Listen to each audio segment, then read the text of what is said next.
Images and videos of burnt cars, blacked and charred bodies, and incinerated homes in southern Israel were plastered on every phone screen and television after the October 7th Hamas attacks. The images and videos were used by the Israeli government to justify the military's heavy-handed tactics in their ongoing war against Hamas. But were they actually the result of the Hamas attack? Well, surely Israeli civilians were brutally killed by Hamas on October 7th. But there's mounting evidence that we think any responsible journalist needs to examine. Let's take a look at something called the Hannibal Directive. I'm investigative journalist Ben Swan, and this is Reckoning, Israel and Gaza.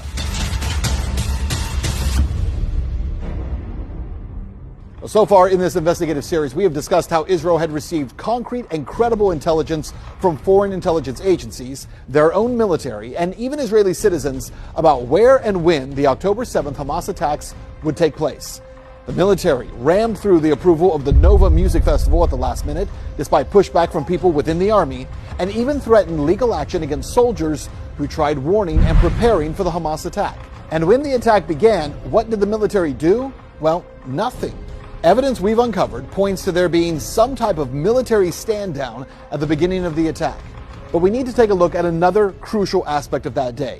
When the IDF began to finally use their firepower and military to engage Hamas in southern Israel, did they exclusively target enemy militants? Well, evidence actually points to no.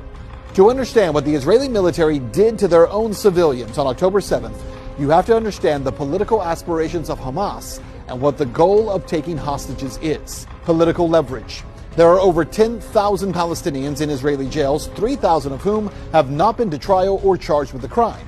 When militant groups manage to capture Israeli civilians or soldiers, it gives them leverage to force a prisoner swap and to get some of their people out of Israeli prison. For example, in 1986, Hamas managed to kidnap 3 Israeli soldiers and bring them into Gaza. They demanded 1,150 Palestinian prisoners in return for those 3 soldiers. Well, after this, the military drafted a secret field order to prevent future kidnappings. It was called the Hannibal Directive.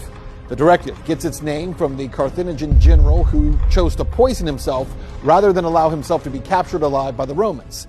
Back in 2003, again, strangely enough, October 7th, 2003, 3 Israeli soldiers were taken hostage and brought into Lebanon. Following the activation of the Hannibal Directive, IDF attack helicopters fired indiscriminately on 26 vehicles, thus ensuring the death of their own soldiers and therefore robbing Lebanese militants of the ability to demand Israel make concessions. The last known application of the Hannibal Directive was 2014 in Rafah. Hamas fighters managed to capture an Israeli soldier, Lieutenant Haydar Golden. Instead of allowing the lieutenant to be used as leverage by Hamas, though, the military killed him, dropping bombs, missiles, and shells on the area he was being held, killing that soldier and also 100 Palestinian civilians. The scale of the Hannibal Directive on October 7th was entirely different, though, from those of the past. A retired Israeli Air Force general, Nof Erez, described it during a podcast with Haaretz, an Israeli newspaper, saying this, quote, "The Hannibal Directive was apparently applied at a certain stage, because at the moment they understand there is a kidnapping, they immediately say, guys, this is a Hannibal. But the Hannibal we trained for all of the last 20 years is for a vehicle we know at what point the fence it enters, on what side it drives, maybe even on which road it drives. This was a mass Hannibal." Now think about that term, a mass Hannibal. We all know the Hannibal Directive means to kill your own. So what does mass Hannibal mean? Well, if you look at Israeli media, you're going to find some pretty interesting things. Let's read this quote directly from Ynet, a large mainstream Israeli media outlet. Quote, "In the week after Black Shabbat, October 7th, soldiers of elite units at the initiative of the Southern Command checked about 70 vehicles that remained in the area between the Otaf settlements and the Gaza Strip. These are vehicles that did not reach Gaza because on the way there, they were shot by a combat helicopter, an anti-tank missile or tank, and at least in some cases, everyone in the vehicle was killed," end quote. 70 vehicles. And in some cases, everyone in the vehicle was killed. These are Israelis killed by Israel. Again, only reported on in Israeli media. Here in the U.S., we keep seeing pictures repeatedly of cars burnt to a crisp as evidence of Hamas's barbarism. But was it Hamas's AK-47s and homemade rockets that burnt all these cars to a crisp? Or perhaps Hellfire and anti-tank missiles? Tuval Escapia is a member of the security team for the Kibbutz Bereri. He set up a hotline so kibbutz residents could communicate with the Israeli army. He told Haaretz that, quote, the commanders in the field made difficult decisions, including shelling houses on their occupants in order to eliminate would-be hostages as well as terrorists. Shelled entire houses. Do we hear this in American mainstream media? That the Israeli military targeted and destroyed over 70 cars with Hellfire missiles that were filled with Israelis, and that they decimated entire Israeli homes with tank shells. A report in Haaretz, October 20th, notes that the Israeli military also carried out an airstrike on their own military base. That base was filled with Israeli civil administration officers and soldiers at the time. An Israeli woman named Yasmin Porat gave an interview with Israel Radio that the military undoubtedly killed numerous Israeli hostages during gun battles with Hamas militants. Listen. בגינה של האנשים מהקיבוץ שיש 5 בני ערובה ששוכבים או 6 על האדמה בחוץ, ממש כצאן לטבח מול הירי של הימ"מ שלנו והמחבלים. הטרוריסטים ירו בהם?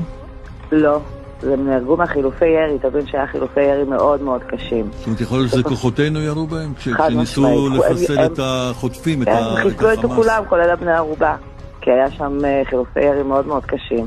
אני משוחררת בסביבות השעה 5:30, ב8:30 כנראה מסתיימת הלחימה, אחרי שהיה חילופי אש מטורפים.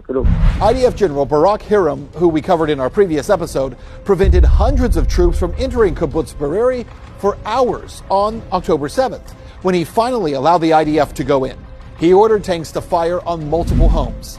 The tank shells killed at least 12 Israeli hostages and 3 children.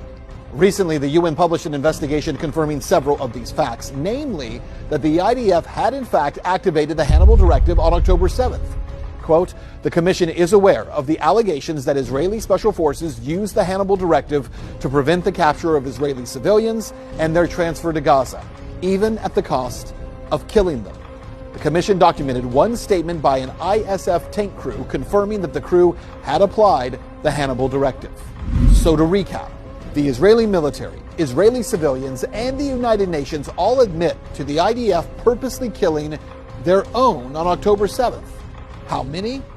Well, that's hard to tell. Tank shells hitting homes full of people, Hellfire missiles destroying at least 70 cars, mass Hannibal, but still, on social media, if you make such a claim, you're going to be hit with a community note and then promptly linked to a bogus fact-check website. The imagery of charred bodies and incinerated cars and homes are still used to this day to manufacture consent for Israel's ongoing assault on the Gaza Strip, while more than 37,000 Palestinians have been killed. During war, all sides produce propaganda, but has Israel been offering up images of the aftermath of their own assault on their own people and then presenting it as something that their enemy did? We know these claims are pretty heavy. So please fact check us and let us know if we are reporting in any way something that's inaccurate. Again, we want to know.